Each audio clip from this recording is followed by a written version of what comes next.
Whales are one of the most watched creatures of the sea, but it's only been in the last 30 years that orcas like these have attracted so much attention. Today, whale watching is immensely popular, and it's growing year by year. In Victoria and Vancouver Island, the industry has exploded. 10 years ago, only one boat, operated by one company, went in search of whales. Now, at the height of the season, 40 boats go out several times a day, and there are 18 operators. It's worth $4 million a year. Close to 70,000 people went on these excursions this year, and so many boats has raised concerns about the impact on the whales.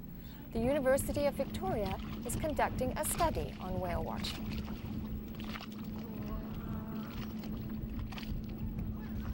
When you look into the actual scientific literature, you'll find that there's very, very little in terms of trying to show that boats do have an impact on whales.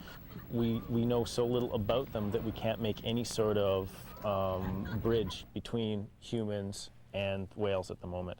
There has to be a lot of research done on whales before we can figure this out.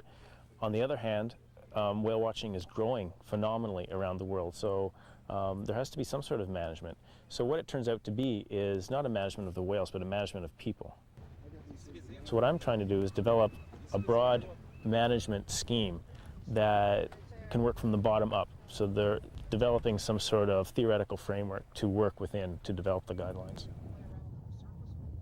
The Whale Watch Operators Association already have their own guidelines to help regulate the behavior of boats around the whales. For example, the boats aren't allowed within 100 meters. We not only have the guidelines themselves, every one of the vessels that goes out, or virtually every vessel that goes out, does have either a naturalist or an operator in the form of a captain who has gone through the local marine naturalist course, which emphasizes that aspect.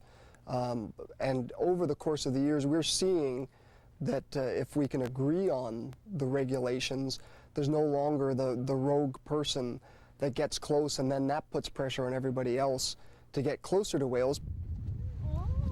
Killer whales are usually the crowd pleasers, but today's star is a humpback whale. The humpback whales used to be hunted here. By 1910, they were all gone. In the past 4 years, they've been showing up again. They're coming back, I think, because there has just been a change in the food. There's been more krill off the Swift Shore Bank, which is the entrance to the Strait of Juan de Fuca, and the krill has been spiraling in here, and I think the humpbacks are just following it in.